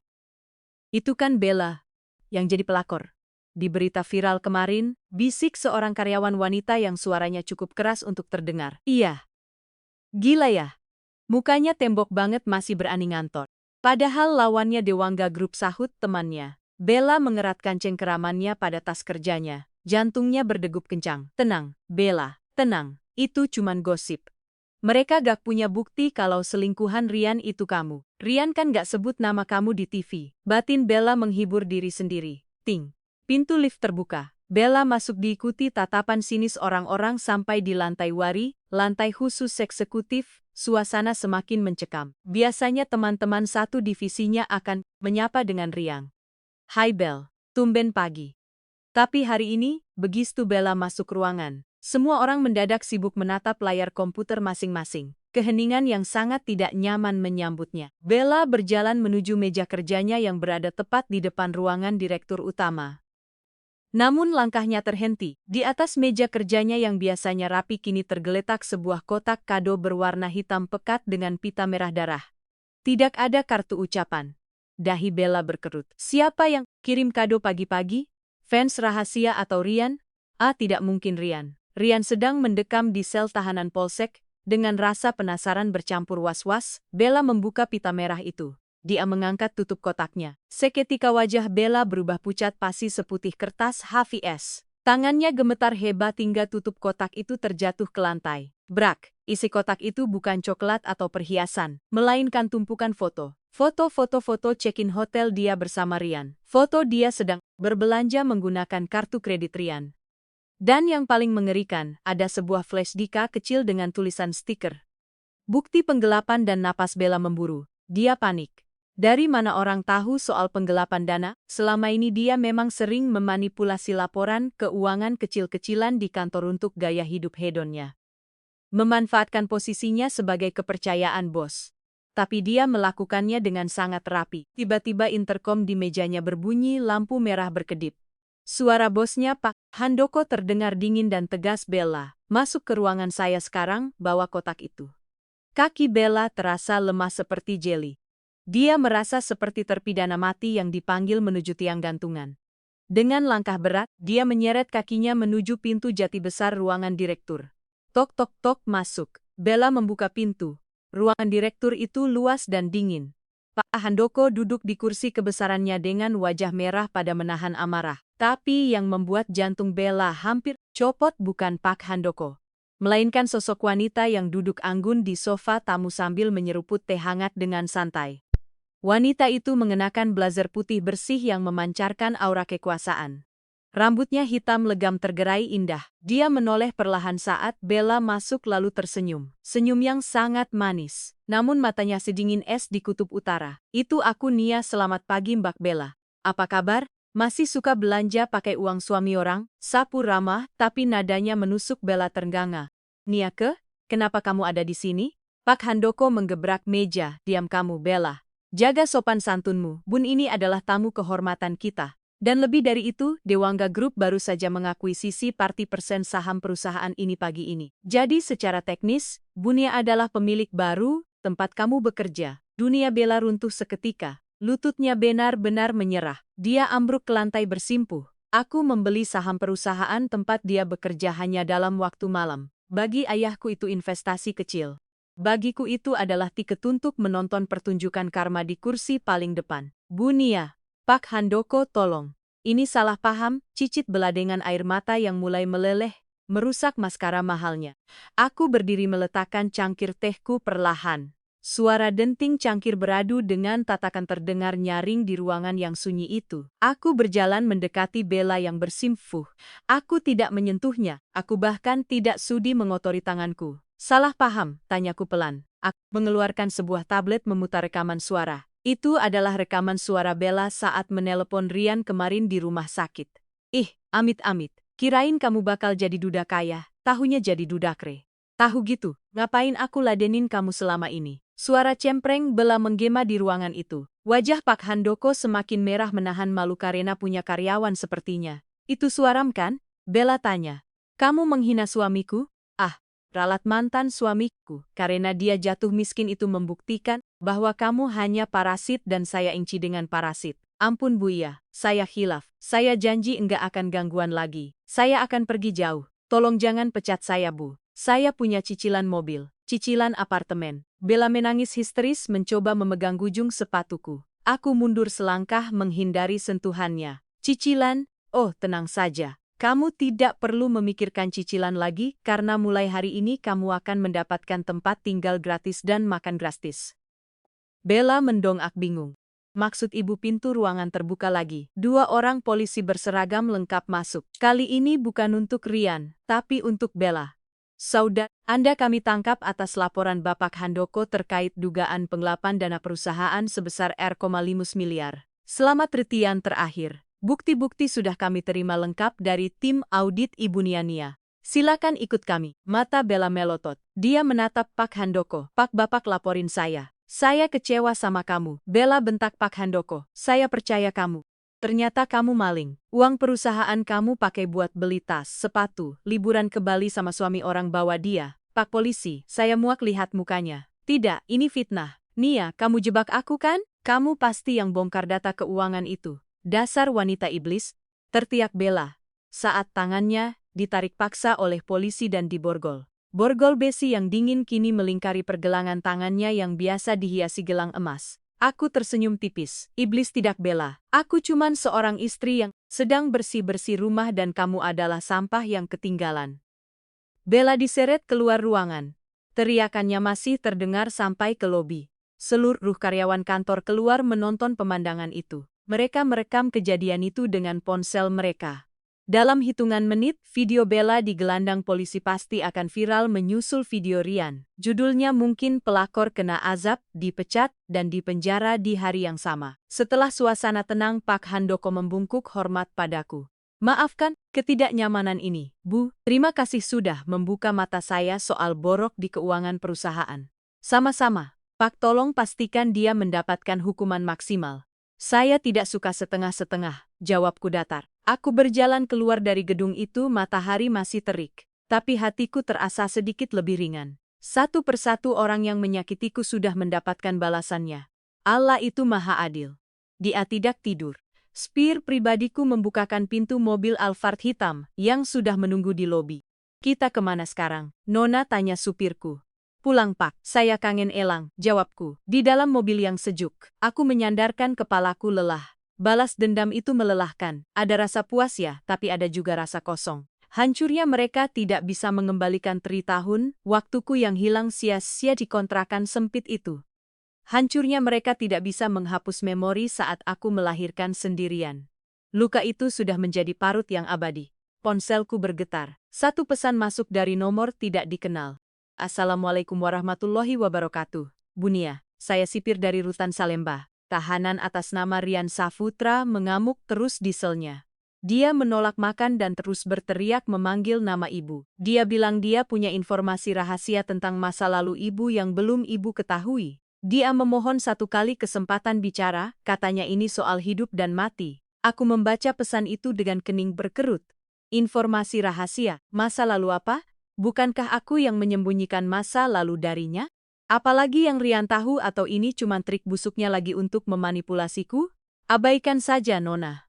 Tanya asistenku yang duduk di kursi depan. Melihat ekspresiku yang berubah tegang, aku terdiam sejenak. Naluri perempuanku berkata lain. Ada sesuatu yang mengganjal. Rian memang pembohong. Tapi dia bukan tipe orang yang menggertak soal rahasia. Jika dia sudah terpojok total, biasanya orang yang sudah tidak punya harapan akan mengeluarkan kartu TR terakhirnya. Jangan, kita ke Rutan sekarang. Perintahku tiba-tiba. Asistenku kaget. Nona yakin itu mungkin berbahaya. Saya harus dengar. Kalau dia bohong lagi, saya akan pastikan sel penjaranya dipindah ke Nusa Kambangan. Tapi kalau dia benar, aku menggantung kalimatku. Mobil mewah itu memutar arah, menembus kemacetan Jakarta, menuju penjara tempat Rian ditahan. Sesampainya di sana, bau apek dan lembab langsung menyambut hidungku. Jeruji besi yang berkarat, suara teriakan para tahanan, sungguh tempat yang mengerikan. Rian Pangeran, tampanku dulu kini berada di tempat sengiri ini. Aku dibawa ke ruang kunjungan khusus, dibatasi kaca tebal dan telepon kabel. Tak lama kemudian, pintu di seberang kaca terbuka. 2 petugas menyeret Rian masuk. Ya Allah, aku hampir tidak mengenalinya. Baru 1 malam ditahan, Rian sudah terlihat seperti mayat hidup, wajahnya lebam-lebam. Mungkin dihajar tahanan lain sebagai sambutan. Selamat datang, bibirnya pecah. Rambutnya yang dulu selalu kelimis kini acak-acakan dan kotor. Bajunya masih baju yang sama dengan kemarin. Bau bensin dan keringat yang mengering. Saat melihatku, mata Rian berbinar. Binar keputusasaan dia menyambar gagang telepon dengan tangan terborgol. Nia, alhamdulillah kamu datang. Kamu masih peduli sama aku kan, Dek? Mas tahu kamu gak tega. Aku mengangkat gagang telepon dengan perlahan. Tatapanku datar menembus kaca. Aku datang bukan karena peduli Rian. Aku datang karena kamu bilang ada rahasia. Bicara sekarang. Atau, aku tutup telepon ini, dan kamu gak akan pernah lihat matahari lagi. Rian menelan ludah. Dia melihat ke arah petugas di belakangnya dengan takut lalu mendekatkan mulutnya ke gagang telepon berbisik, Nia, ini soal anak kita. Elang. Kenapa dengan Elang? Dia aman di rumahku, jauh dari bapak gila sepertimu. Bukan itu, Nia. Rian gemetar. Air matanya menetes, membasahi pipinya yang lebam. Kamu ingat waktu kamu melahirkan, waktu aku datang telat? Ya, aku ingat kamu melempar surat cerai. Cepat bicara, ke intinya. Bentakku tak sabar. Waktu aku sampai di rumah sakit pagi itu sebelum aku masuk ke kamar kamu, aku sempat ketemu sama suster di ruang bayi. Rian berhenti sejenak. Napasnya tersengal. Terus kenapa? Aku sempat lihat gelang nama bayi itu. Nia, bayi yang kamu gendong. Bayi yang kamu bawa pulang ke rumah mewahmu itu. Rian menatap mataku lekat-lekat. Tatapan yang membuat bulu kuduku meremang. Itu bukan anak kita. Jantungku berhenti berdetak. Ruang kunjungan itu mendadak hening. Suara napas Rian di telepon terdengar seperti ledakan bom di telingaku. Apa maksudmu? Jangan main-main, Rian. Teriakku mengabaikan etika. Aku berdiri menempelkan tanganku ke kaca. Anak kandung kita meninggal saat persalinan. Nia, dokter takut bilang ke kamu karena kondisi kamu kritis pendarahan. Jadi mereka menukar bayi kita dengan bayi lain yang dibuang orang tuanya di depan panti asuhan malam itu. Aku tahu karena aku dengar pembicaraan mereka. Aku punya buktinya di HP-ku yang disita polisi. Bohong, kamu pembohong. Kamu cuma mau bikin aku gilakan. Demi Allah, Nia, kali ini aku enggak bohong. Kalau kamu enggak percaya, tes DNA saja bayi itu sekarang. Kamu lagi membesarkan anak orang lain. Sementara anak kita sudah dikubur massal tanpa nama. Gagang telepon di tanganku terlepas. Jatuh menggantung. Tubuhku merosot ke lantai. Gelap. Semuanya menjadi gelap. Suara Rian yang memanggil-manggil namaku terdengar semakin jauh tenggelam dalam dengung panjang di kepalaku. Benarkah? Benarkah Elang bukan anakku? Atau ini hanya tipu muslihat terakhir dari seorang iblis bernama Rian untuk menghancurkan kewarasanku setelah dia gagal menghancurkan hidupku? Dunia rasanya berputar hebat, seolah lantai penjara tempatku berpijak baru saja runtuh ke dalam jurang tanpa dasar. Gagang telepon hitam yang kotor itu menggantung di udara. Berayun pelan ke kiri dan ke kanan. Seirama dengan detak jantungku yang memburu tak beraturan. Nia, bangun Nia. Sayup-sayup aku mendengar suara asistenku yang panik. Dia menepuk-nepuk pipiku dengan keras. Aku tersentak kembali ke kesadaran. Napasku tersengal seperti orang yang baru saja tenggelam. Mataku langsung tertuju pada sosok di balik kaca tebal itu. Rian, pria itu masih di sana. Menyeringai senyumnya bukan senyum manusia, melainkan senyum iblis yang puas melihat mangsanya meregang nyawa. Bohong, kamu bohong Rian? Teriakku histeris. Tanganku memukul kaca pemisah itu bertubi-tubi. Buk-buk. Sakit di tanganku tidak sebanding dengan sakit di dadaku. Kembalikan anakku. Di mana anakku? Petugas lapas segera menarik Rian menjauh. Rian tidak melawan, dia justru tertawa. Tawa yang menggema di lorong dingin itu menusuk-nusuk telingaku. Cek saja DNA-nya Nia, kalau kamu berani menerima kenyataan. Teriak Rian sebelum pintu besi berat itu menelan sosoknya ke dalam kegelapan. Aku ambruk. Kakiku tidak sanggup menopang berat tubuhku yang gemetar hebat. Asistenku, Pak Bimo, segera memapahku. Nona, kita harus ke rumah sakit sekarang. Nona pucat sekali. Kata Pak Bimo Ciesmas. Bukan ke rumah sakit. Bisiku dengan suara para air mata mengalir deras tanpa bisa kubendung. Ke laboratorium. Kita harus tes DNA Elang. Sekarang juga perjalanan dari Rutan menuju laboratorium forensik swasta terbaik di Jakarta terasa seperti perjalanan menuju tiang gantungan. Di dalam mobil aku memeluk Elang, bayi yang sejak kemarinku senandung san selawat. Bayi yang kuanggap darah dagingku dengan perasaan yang campur aduk. Aku menatap wajah mungilnya yang sedang tertidur pulas. Hidungnya mancung, bibirnya tipis. Ya Allah, dia mirip Rian. Tapi, apakah dia benar-benar anakku? Tiba-tiba keraguan itu tumbuh menjalar seperti racun. Bagaimana jika bayi yang kudekap ini adalah anak orang lain? Bagaimana jika anak kandungku yang sebenarnya sedang kedinginan di tempat lain atau lebih buruk sudah meninggal seperti kata Rian? Jangan Nia, jangan termakan omongan orang gila itu. Batinku menjerit tapi bisikan setan Rian terus terngiang. Cek saja DNA-nya. Sesampainya di laboratorium, aku langsung disambut oleh tim dokter yang sudah dihubungi oleh ayahku. Ayah datang menyusul dengan wajah tegang. Beliau tidak banyak bicara, hanya memelukku erat, menyalurkan kekuatan yang sebenarnya aku tahu beliau juga sedang rapuh. Bagi ayah, cucu adalah segalanya. Jika cucunya benar-benar ditukar atau meninggal, aku takut jantung ayah tidak akan kuat. Ambil sampelnya dan saya mau hasilnya keluar dalam 4 jam.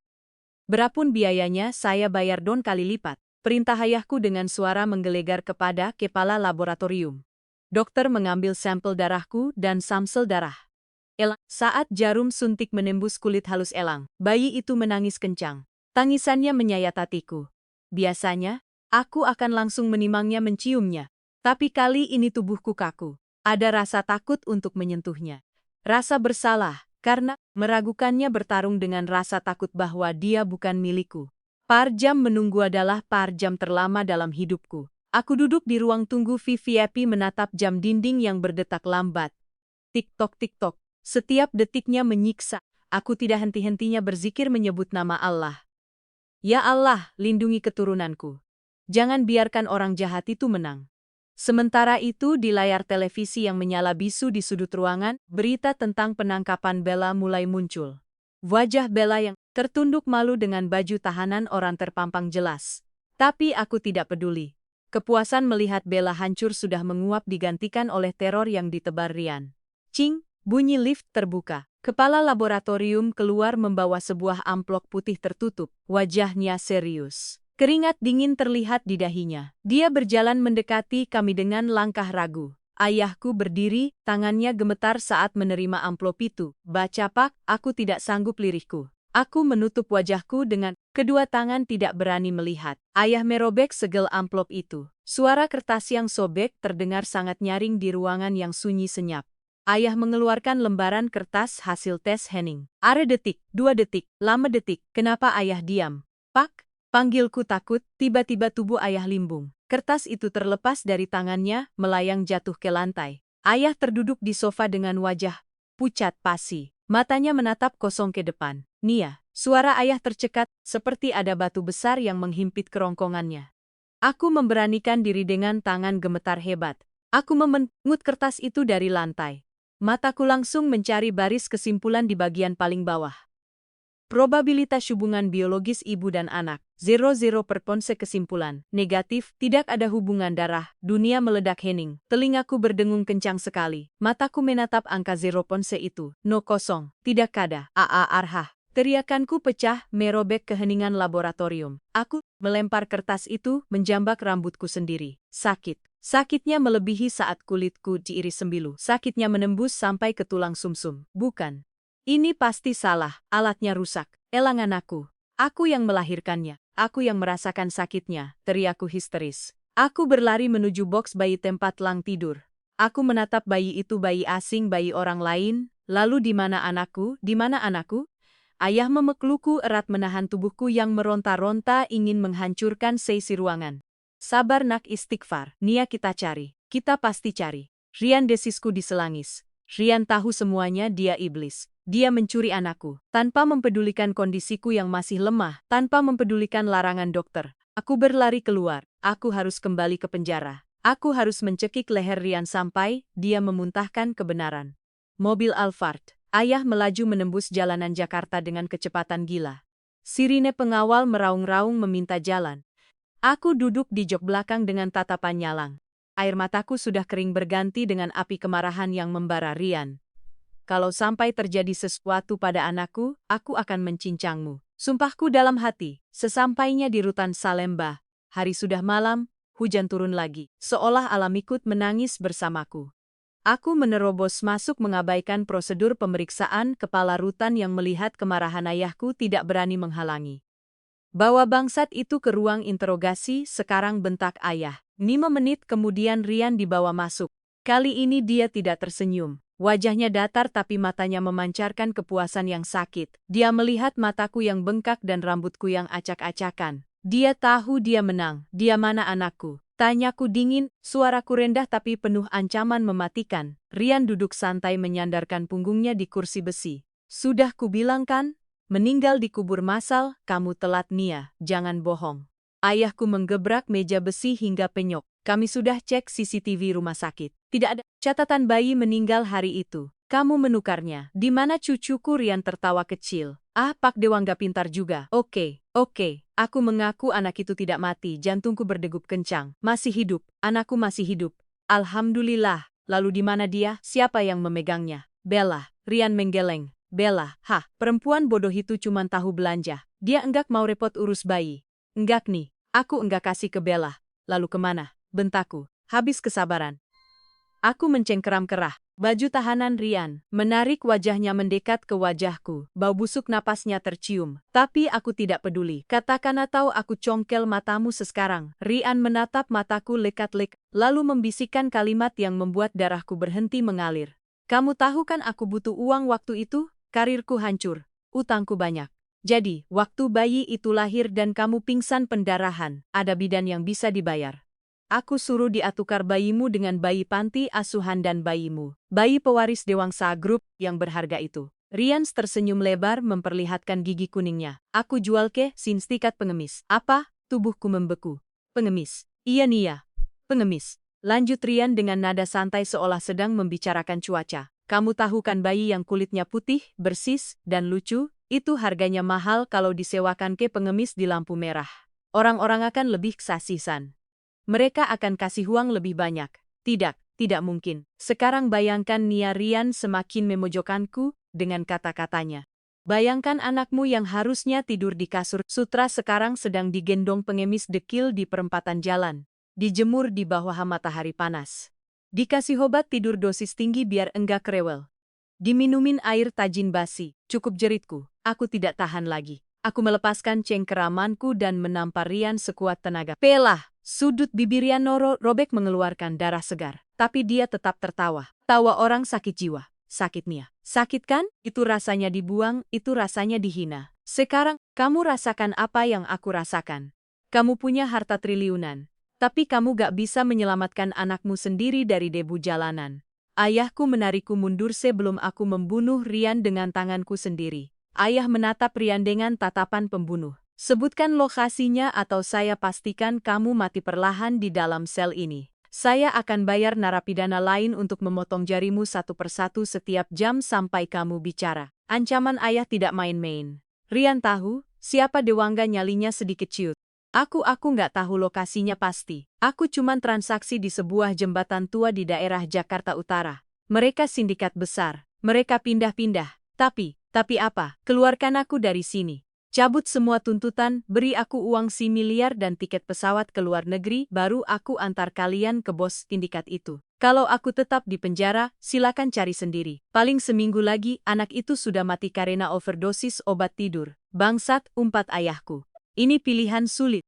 Membebaskan iblis ini sama saja dengan melukai rasa keadilanku. Tapi anakku darah dagingku sedang dalam bahaya besar setiap detiknya. Bayangan bayi mungilku yang tidak berdosa diberi obat tidur paksa dan dijemur di aspal panas, membuat rahimku ngilu. Aku menatap Rian, kebencianku padanya sudah tak terukur. Tapi cinta pada anakku jauh lebih besar. Oke, ucapku datar. Nia, ayah menatapku kaget. Kamu serius mau lepaskan dia? Kita ikuti permainannya Pak. Tapi ingat ini Rian. Aku menunjuk wajahnya yang lebam. Begitu aku memeluk anakku kembali, detik itu juga perjanjian ini batal. Dan aku akan pastikan neraka akan terasa seperti tempat wisata dibandingkan dengan apa yang akan kulakukan padamu. Rian tersenyum menang deal, siapkan pengacara sah. Aku mau keluar malam ini juga. Proses negosiasi berjalan alot. Dengan kekuatan uang dan koneksi ayah, penangguhan penahanan Rian bisa diurus dengan alasan kemanusiaan untuk mencari korban penculikan. Tentu saja polisi mengawasi ketat. Gelang GPS dipasang di kaki Rian, dia tidak akan bisa kabur. Pukul 2 pagi, kami berada di dalam mobil van hitam. Rian duduk di tengah. Diapit 2 bodyguard bersenjata. Aku dan ayah duduk di depan. Kami menuju lokasi yang disebutkan Rian, kawasan kumuh di kolong jembatan tol Jakarta Utara. Tempat yang gelap, bau pesing dan penuh dengan gubuk-gubuk liar dari kardus, diilah istana anak sekarang. Nia, sindir Rian sambil menunjuk. Deretan gubuk reot di bantaran kali yang hitam pekat. Hatiku hancur berkeping-keping. Anakku pewaris Dewangga Group ada di tempat sejorok ini. Turun. Perintah ayah. Kami turun. Sepatu mahalku menginjak tanah becek bercampur sampah. Bau busuk menyengat hidung. Rian memimpin jalan dengan langkah pincang. Tiba-tiba dari kejauhan terdengar suara tangisan bayi. Tangisan yang selemah, serak dan menyayat hati. Naluri ibuku langsung bereaksi. Itu dia. Itu suara anakku. Aku berlari menerobos kegelapan, mengabaikan teriakan bodyguard. Aku berlari menuju sumber suara itu. Sebuah gubuk kardus di ujung jalan setapak. Nah, ibu datang. Nak, aku menendang pintu gubuk yang terbuat dari seng bekas. Brak, pintu terbuka. Pemandangan di dalam gubuk itu membuatku ingin berteriak memanggil nama Allah sekeras-kerasnya. Di atas tumpukan koran bekas yang lembab tergeletak seorang bayi laki-laki yang kurus kering. Tubuhnya hanya dibalut kain kusam yang penuh noda. Wajahnya merah terbakar matahari. Matanya sayu setengah tertutup. Di sampingnya, seorang wanita tua kurus sedang memegang botol susu yang isinya air keruh berwarna putih kekuningan. Itu anakku, teriakku sambil menerjang masuk. Wanita tua itu kaget. Siapa lu? Maling ya? Aku mendorong wanita itu hingga jatuh lalu menyambar bayi itu ke dalam pelukanku. Tubuhnya panas tinggi, demam. Ya Allah, nak, panas sekali badanmu, bisikku sambil menciumi wajahnya yang kotor. Aku melihat tanda lahir di lehernya. Tanda lahir berbentuk bulan sabit kecil sama persis dengan tanda lahir almarhumah ibuku. Ini benar anakku, ini benar darah dagingku. Tapi saat aku sedang memeluknya tiba-tiba suara tembakan meletus. Bukan dari polisi, tapi dari arah belakang gubuk. Salah satu bodyguard, ayah tumbang bersimbah darah. Jebakan, teriak ayahku. Mundur Nia, ini jebakan. Ternyata Rian tidak sendirian. Sindikat ini bersenjata dan Rian dengan liciknya memanfaatkan momen ini. Dia mengikut bodyguard yang memeganginya lalu berlari ke arah kegelapan sambil berteriak. Bos, itu mereka, itu bapaknya yang kaya raya. Sandra mereka semua. Rian mengkhianati kami lagi. Dia tidak berniat menyerahkan anak itu. Dia berniat menjebak kami di sarang penyamun ini untuk memeras harta ayahku sampai habis. Puluhan preman bersenjata tajam dan rakitan muncul dari balik gubuk-gubuk liar mengepung kami. Aku memeluk bayiku erat-erat, melindunginya dengan tubuhku. Di tengah kepungan preman yang beringas dan hujan yang mulai turun lagi. Aku menatap Rian yang berdiri di belakang bos preman itu sambil tertawa puas. Semalam ini bukan hanya harta yang dipertaruhkan, tapi nyawa kami semua. Hujan turun semakin deras, seolah langit Jakarta Utara ingin menenggelamkan dosa-dosa yang terjadi di kolong jembatan tol ini. Bau sampah busuk, amis darah, dan bubuk mesiu bercampur menjadi satu, menciptakan aroma kematian yang menyengat. Aku mendekap Elang, putraku yang asli dengan sisa tenaga yang kumiliki. Tubuh mungilnya panas sekali, seperti bara api. Napasnya tersengal-sengal, pendek dan cepat. Di sekeliling kami, puluhan preman bertato dengan parang dan senjata rakitan berdiri, membentuk lingkaran setan. Menyeringai lapar melihat mangsa empuk. Rian berdiri di samping bos preman itu, seorang pria bertubuh tambun dengan gigi emas. Rian tertawa, tapi matanya liar. Dia bukan lagi manusia. Dia adalah binatang yang terdesak yang akan menggigit siapa saja demi bertahan hidup. Transfer napa miliar sekarang, Pak Dewangga, teriak Rian. Suaranya pecah di antara deru hujan atau anak dan cucu bapak. Kami jadikan tumbal jembatan ini. Ayahku berdiri tegak di depanku menjadi tameng hidup. Meski usianya sudah senja, meski satu bodyguardnya sudah tumbang, wibawa sang naga properti tidak luntur sedikit pun. Ayah tidak gemetar. Ayah justru menatap Rian dengan tatapan meremehkan yang membuat nyali siapa saja ciut. Kamu pikir saya bodoh, Rian? Tanya ayah tenang. Suaranya dingin menusuk tulang. Kamu pikir saya datang ke kandang buaya hanya dengan tangan kosong? Rian mengernyit. Apa maksudmu? Jangan gertak sambal. Preman-preman ini gak takut mati. Tiba-tiba dari arah kegelapan di belakang para preman terdengar suara langkah kaki yang serempak. Bukan langkah kaki biasa tapi langkah sepatu bot militer yang beradan teratur. Cek-cek. Belasan titik laser merah tiba-tiba muncul. Menari-nari di dahi para preman itu, termasuk satu titik merah tepat di tengah jidat Rian dan satu lagi di dada bos preman itu. Suasana hening seketika. Tawa para preman mati di kerongkongan. Jatuhkan senjata atau kami tembak di tempat. Suara peringatan itu menggema lewat pengeras. Suara yang entah datang dari mana. Dari balik bayang-bayang pilar beton jembatan, muncullah pasukan berseragam hitam lengkap dengan rompi anti peluru dan senapan serbu laras panjang. Bukan polisi biasa. Ini adalah tim taktis khusus yang disewa ayahku bekerja sama dengan unit reserse kriminal tingkat tinggi. Rian, kamu lupa siapa saya? Saya Dewangga. Saya membangun separuh kota ini. Saya tahu setiap lubang tikus di Jakarta, kata ayah sambil melangkah maju. Rian panik, wajahnya pucat pasi. Dia melihat sekeliling. Teman-temannya para preman bayaran itu mulai gemetar. Mereka preman jalanan. Mereka berani bacok orang, tapi mereka tidak bodoh untuk melawan senapan serbu otomatis, kelontang. Satu persatu parang dan senjata rakitan jatuh ke tanah becek, para preman itu mengangkat tangan, menyerah. "Rian, jangan nyerah, kita sandra perempuannya." Teriak bos preman yang tidak mau rugi, dia mencoba menerjang ke arahku, ingin merebut elang, dor satu tembakan tepat sasaran. Kaki bos preman itu ditembus peluru. Dia menjerit kesakitan, ambruk ke tanah berlumpur. Melihat bosnya tumbang, nyali Rian hancur lebur. Dia mundur perlahan, matanya menatapku dan elang. Ada kilatangila di sana. Jika dia tidak bisa memilikiku dan tidak bisa memiliki uangku, maka tidak ada yang boleh bahagia. Rian tiba-tiba mengambil sebuah balok kayu yang ada di dekatnya, lalu berlari kencang ke arahku sambil berteriak seperti orang kesurupan. "Mati kalian semua. Awas!" teriak ayah. Waktu seolah melambat. Aku melihat Rian mengayunkan balok itu ke arah kepalaku. Aku tidak bisa menghindar karena aku sedang melindungi elang. Aku hanya bisa memutar tubuhku, membiarkan punggungku menjadi sasaran hantamannya. Aku memejamkan mata, memeluk anakku erat dan berbisik, "Ya Allah, selamatkan anakku, Buk." Suara hantaman terdengar keras, tapi bukan di punggungku. Aku membuka mata. Pak Bimo, asisten setiaku, sudah melompat menghalangi. Balok kayu itu menghantam bahu Pak Bimo dengan keras hingga dia terjatuh. Namun pengorbanan Pak Bimo memberi celah waktu. Dua anggota tim taktis langsung menerjang Rian. Mereka menendang perut Rian hingga terpental lalu membanting wajahnya ke tanah becek. "Ark, lepasin sakit," jerit Rian saat tangannya dipelintir ke belakang dengan kasar. Wajahnya yang tadi sombong kini terbenam di lumpur, kotor bercampur sampah. Sepatu bot petugas menginjak lehernya, menahannya agar tidak bergerak. "Cukup, cukup, ampun, aku nyerah." Rian merenggek seperti anak kecil. Aku berbalik badan menatap pria yang kini tidak berdaya di bawah kaki petugas hukum. Pria yang dulu kucintai, pria yang kuberi modal, pria yang kubela di depan keluargaku kini berakhir hina di kubangan lumpur. "Nia, tolong aku! Kita kan pernah saling cinta," bisik Ran dengan mulut penuh lumpur. Masih mencoba memanipulasi perasaanku. Aku berjalan mendekatinya, "Bayiku." Elang mertiendonganku. Aku menatap Rian dengan tatapan kosong. Rasa cintaku sudah mati. Bahkan rasa benciku pun sudah berubah menjadi rasa jijik yang amat sangat.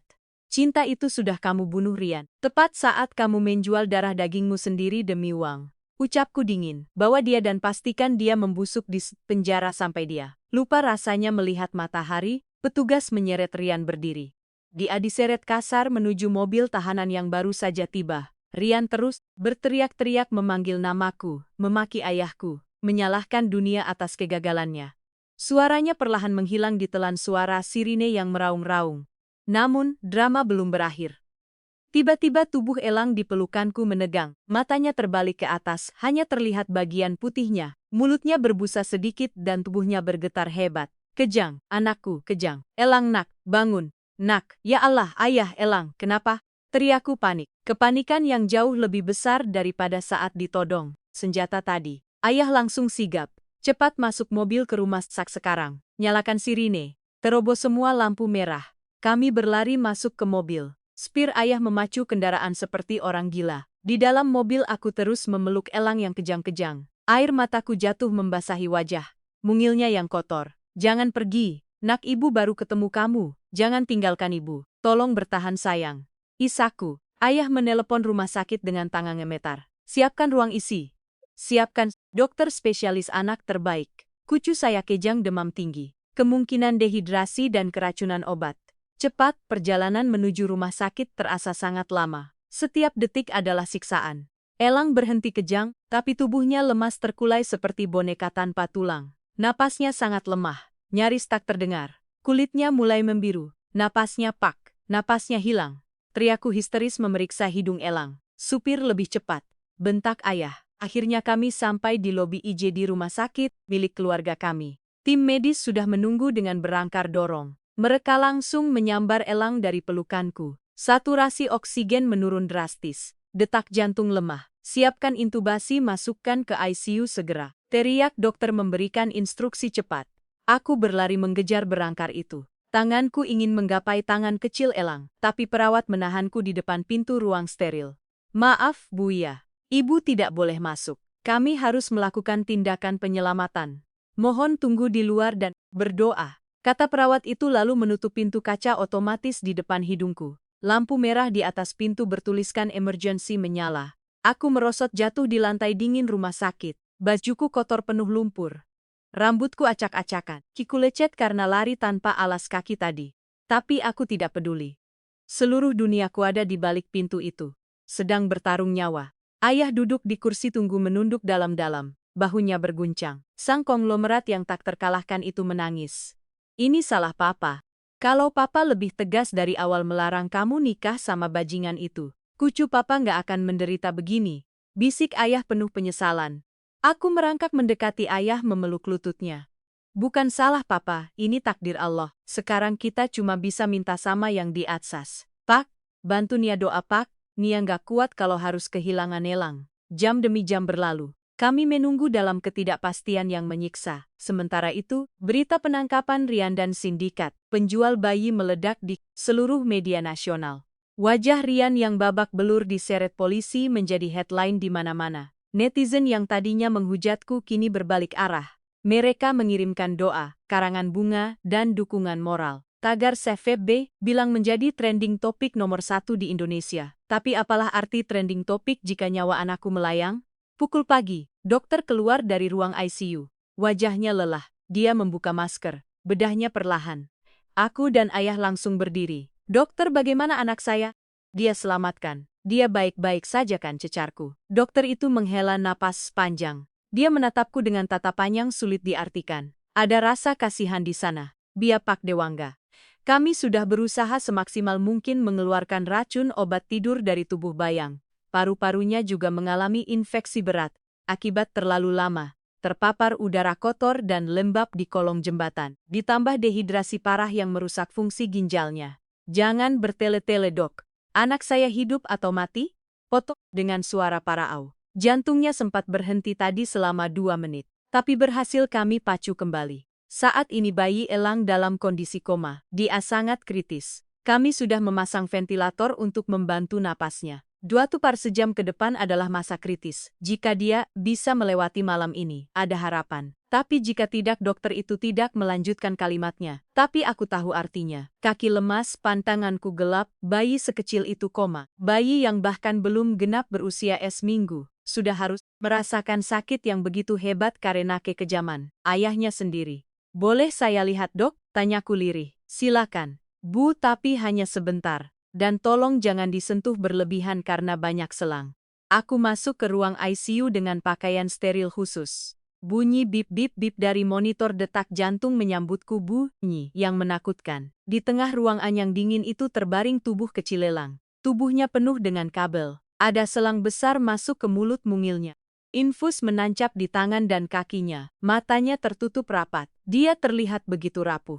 Seolah hembusan napas sedikit saja bisa mematahkan nyawanya. Aku mendekat menahan isak tangis agar tidak mengganggunya. Aku meletakkan tanganku di atas tangan kecilnya yang dingin, tapi tidak menyentuhnya langsung. Assalamualaikum anak ibu. Bisikku bergetar. Elang kuat ya, nak. Elang jagoan ibu. Jangan kalah sama Rian. Buktikan kalau Elang kuat. Ibu di sini, nak. Kakek di sini. Kita punya banyak mainan di rumah. Kita punya kamar bagus. Elang bangun ya. Minum susu ibu. Air mataku menetes jatuh ke lantai ruang ICU. Tiba-tiba monitor jantung berbunyi lebih cepat. Bip bip bip bip. Angka di layar berubah-ubah drastis. Dokter dan perawat berlarian masuk. Bun, tolong keluar. Pasien drop lagi. Code blue. Code blue. Aku didorong keluar ruangan secara paksa. Pintu kaca tertutup lagi. Dari balik kaca, aku melihat dokter menekan dada kecil anakku dengan 2 jari melakukan resusitasi jantung paru. CPR tubuh kecil itu terguncang-guncang menerima tekanan. Tidak, jangan ambil anakku. Ya Allah. Gantikan dengan nyawaku saja. Teriakku histeris sambil memukul-mukul kaca. Sampai akhirnya pandanganku benar-benar gelap dan aku jatuh pingsan di pelukan ayah. 3 hari kemudian dunia terasa sepi. Aku terbangun di kamar rawat inap. VIP dengan infus menancap di tanganku. Ayah duduk di sampingku memegang tasbih. Bibirnya tak henti berzikir. Wajah ayah terlihat 2 tahun lebih tua. Pak panggilku lemah. Elang. Ayah menoleh, matanya merah dan bengkak. Dia tidak menjawab. Dia hanya menatapku dengan tatapan pilu. Pak, jawab Nia. Elang mana? Ayah bangkit perlahan, lalu membantu aku duduk di kursi roda. Ayah mendorongku keluar kamar menyusuri lorong rumah sakit yang panjang dan sunyi. Kami menuju ke arah kamar jenazah. Tidak, bukan. Kami menuju ke arah taman rumah sakit. Kenapa ke taman, Pak? Di sana di bawah pohon rindang duduk seorang wanita parubaya yang tidak aku kenal. Dia menggendong seorang bayi. Siapa itu, Pak?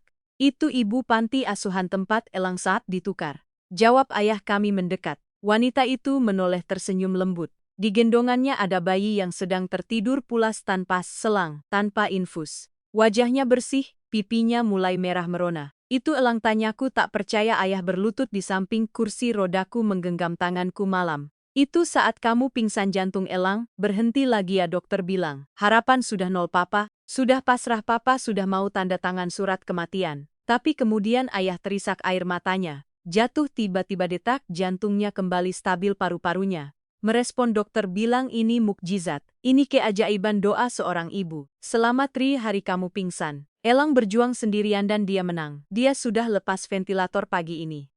Alhamdulillah ya Allah.